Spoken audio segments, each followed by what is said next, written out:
let's talk about the openings that are out there.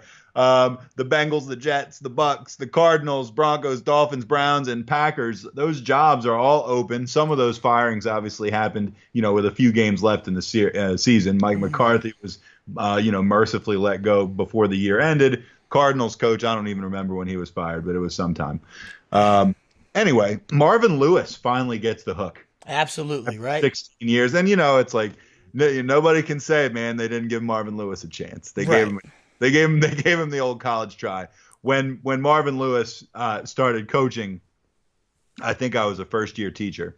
So crazy. Maybe second-year teacher. I don't know. It was a long time ago. Very long time ago. I lived in Virginia.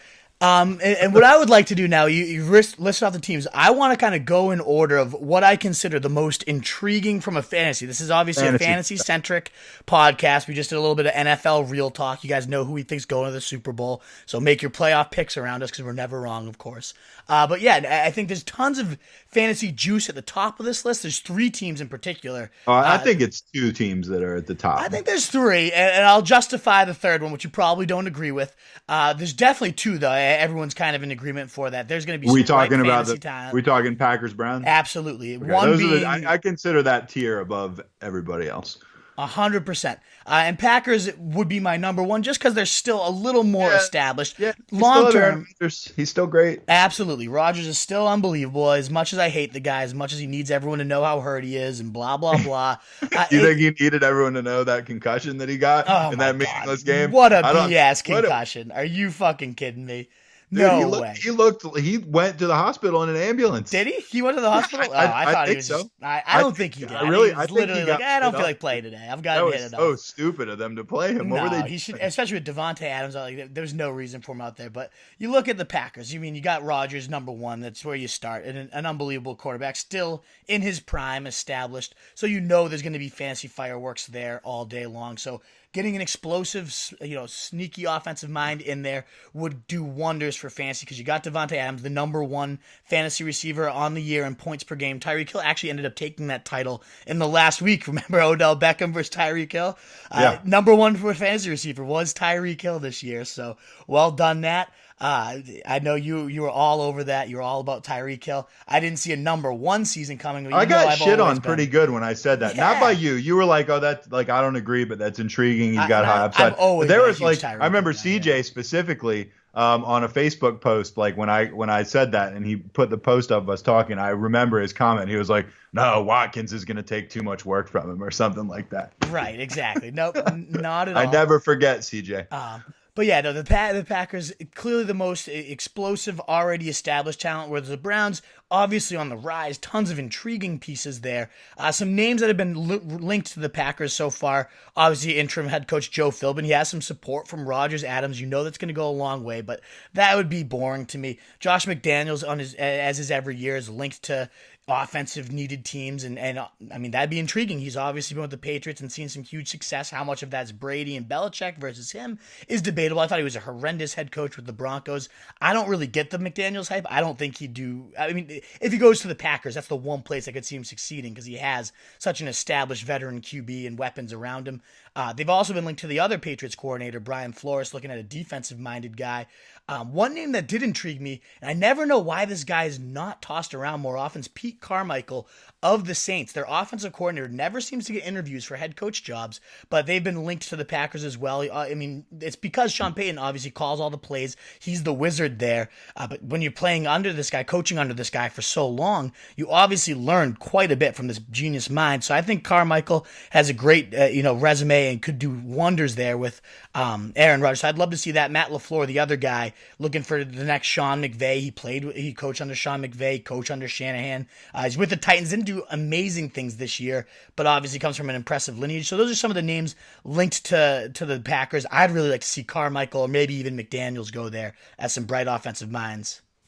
All right, let's talk about the Browns because that's the sexy job. It's funny, like that now that's a sexy job. I mean, and I get it. I see why it is. I mean, look at the pieces they got. We're talking fantasy. They got Baker, who, I mean, I got to admit, it's not like I thought Baker would suck, but I didn't think he should have been the number 1 pick. Now I really do think he should have been the number 1 pick. I mean, I think he was the right call. I'm impressed that they got it right. I'm also impressed that I got it wrong so much because I just didn't see it.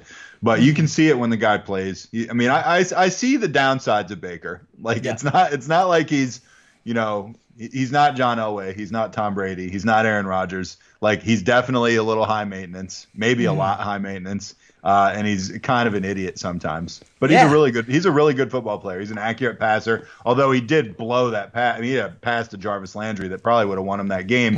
And, the Steelers would be in the playoffs right now and they'd be dangerous. Right. But he threw behind him. But anyway, Baker's been good. Nick Chubb, real good. Yeah. You'd have to be an asswipe not to believe in Nick Chubb. Right. And I just saw a tweet. We're going to talk about clown. Right, exactly. Real ass clown, right? Great call out. But I just saw a tweet, and we're going to talk about both of these guys later in terms of the 4 must-monitor off-season storylines. This is all, your off-season primer, what we're talking about, the coaching carousel. And these two guys, Le'Veon Bell and Antonio Brown. Le'Veon Bell tweeted at Antonio Brown, said, "Where are we linking up, brother?" Jarvis Landry comments and goes, it's been a while. Let's get a 3-time FaceTime going right now. So imagine that, Le'Veon Bell. I mean, I know Nick Chubb's amazing, so I don't know if they'd go all the way out to go get Le'Veon Bell, but Antonio Brown makes perfect sense with Jarvis Landry being more of a complimentary guy, runs a limited route tree. Antonio Brown does it all, so that would be unbelievable if you link up those two. Baker would be instantly a top 6 fantasy quarterback, kind of that Pat Mahomes of this year. The guy would go all in as a round 10 if he guy. got Antonio If he got Antonio Brown, I mean, he'd have way more hype and steam. Almost anybody that got Antonio Brown would be like a top 6 I can't wait. We'll talk about him in a little bit. But in terms of the Browns' job, I mean, Greg Williams came in, and as much as I shit on the guy in the past, he really brought some focus, some aggressiveness to this team. They played smarter. They took more shots. It's hard not to be more disciplined than a Hugh Jackson team, but he's getting a shot at the interview. It is hard. Freddie Kitchens, their offensive coordinator, who's really shown a good rapport with Baker and just overall a bright offensive mind. I hope he stays in at offensive coordinator at minimum, but they're also talking about him as a potential head coach. I think that would be a pretty extreme jump, but interesting piece. The guy I don't want to see there, Mike McCarthy, strong relationship with Dorsey. I just think that would be a boring, no upside guy. But you know whose name I've heard? Yeah. Connection to the Cleveland job. Who's that? Bruce Arians. Yeah, and that's the one. Bruce Arians came out and said the only way I come back would be to go to the Browns. Now they haven't said we're going to bring. He this also guy said in he might be interested in the Bucs. That we'll talk about Bucs in a second too. Absolutely, I would love to see Bruce Arians though, as a fantasy lover, just back into the NFL. It would be unbelievable, and the Browns would be the perfect. I hope he comes back, and I think the Browns would be ideal. A young quarterback to groom, a great running back with multi-dimensional ability, and Nick Chubb. We know what he did with David Johnson. Nick Chubb would shoot up right into my first round if that's the case. He's already right on the hinge of it too. So yeah, I would absolutely love if Bruce Arians goes here, especially, I mean, Antonio Brown, who he worked with in Pittsburgh, maybe that makes that move happen even more. They would be a monster if they got Antonio Brown and Bruce Arians. It would be unbelievable. I'm coming right now thinking about it. And the only other name I'm intrigued with, they talked about Flores and Eberflus, defensive coordinator for the Colts. So 2 defensive-minded guys as fantasy owners, toss them out. We don't need to talk about them. But Nick Sirianni, the offensive coordinator for the Colts, came from the Chiefs as their the fucking Chargers as their wide receiver coach.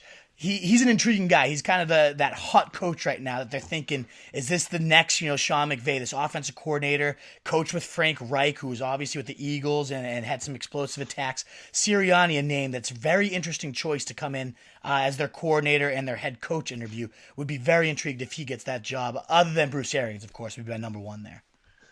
All right, we're obviously not going to spend as long on all these teams as we did on these guys, but I mean, I want you to take a little bit of time and sell me on the 3rd team in your top tier, because like I said, I see this as a 2-team tier. You see it as a 3-team tier. You like the Tampa Bay Bucs at the bottom of that tier.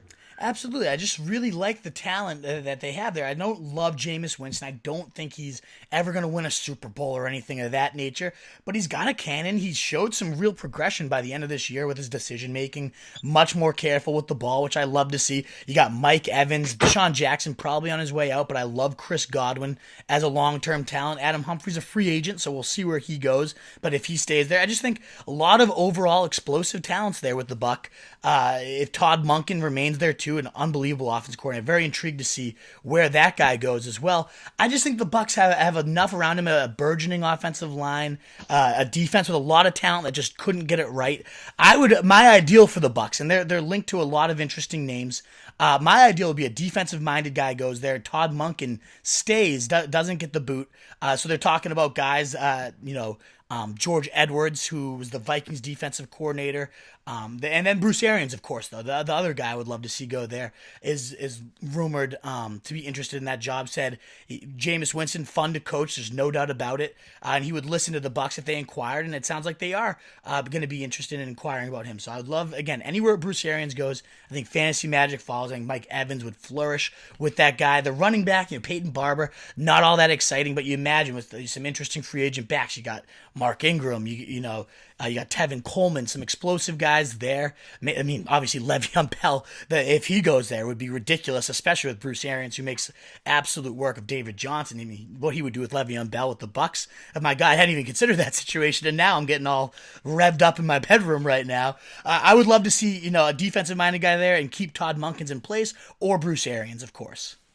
Yeah, I'm not convinced that they belong in the same tier. Maybe not. Maybe it's like a 1.5 or a 2 by themselves type of tier. I guess not. Now that I talk about it, it's not Aaron who's Rodgers, throwing the ball? It's not Baker Mayfield. Yeah, it's Jameis Winston, and he's definitely a significant step below. But I like their receiving talent more than either of those teams. Yeah, I've heard Jackson wants out. Which is like, who cares? But right.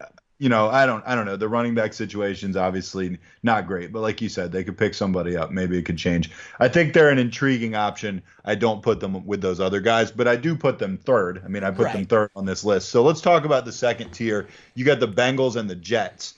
What puts them below these teams? What puts them above the guys that are the cellar dwellers? What puts them below is just there's not a ton of overall talent. I think the Bengals, you got Andy Dalton, you got Joe Mixon, you got A.J. Green, you got some very intriguing pieces. I guess tier 2, I think them and the Bucs are very comparable. Now that I'm weighing it out and talking about it, I think all three of those pieces are very intriguing offensive weapons there, but AJ Green just can't stay healthy, and that obviously is a huge detriment. Tyler Boyd too. My God, he really emerged this year. So there's tons of intriguing pieces there with the Bengals. So yeah, I think maybe they belong in the same tier as the Bucs, and maybe the Jets below them. Some names linked to the Bengals, though, is what has me real nervous about these guys is they're talking about Hugh Jackson potentially being their head coach. Maybe Vance Joseph, who just got fired by the Broncos and showed no offensive prowess, no prowess at all as a head coach.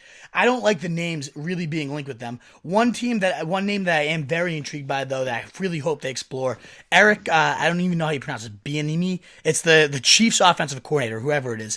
He was with the Bengals back in the day of 95 to 98, so he has some history with Mike Brown, and there's just a real good track record right now of Andy Reid's offensive coordinators. You see Matt Nagy this year going out there and really balling out and getting their team on a good offensive track. I can see someone like that really maximizing these weapons. Would love to see something of that nature. And the Jets, in terms of real life coaching opportunities, I think that's one of, if not the best. You got Sam Darnold, who looks like he's got all those traits of a potential franchise quarterback. You got by far the most cap space in the league. You got a high draft pick. So if I was a head coach just trying to build a team, I think that would be maybe the most intriguing place. As a fantasy, they don't have a ton to work with there. You got Darnold, Robbie Anderson showed a big dick, for that stretch run, but briefly, he's not. Yeah, it's very brief and flashy. There's no running back of note. Crowell.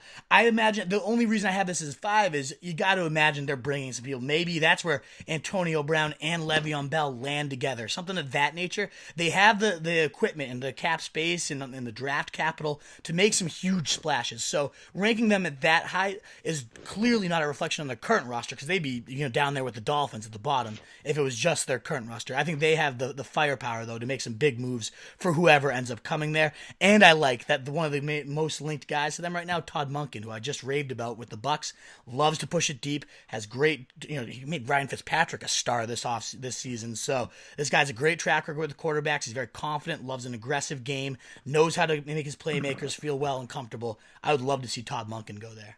Cardinals, Broncos, Dolphins, that's your tier 3 garbage pile. Yeah. Poor Broncos.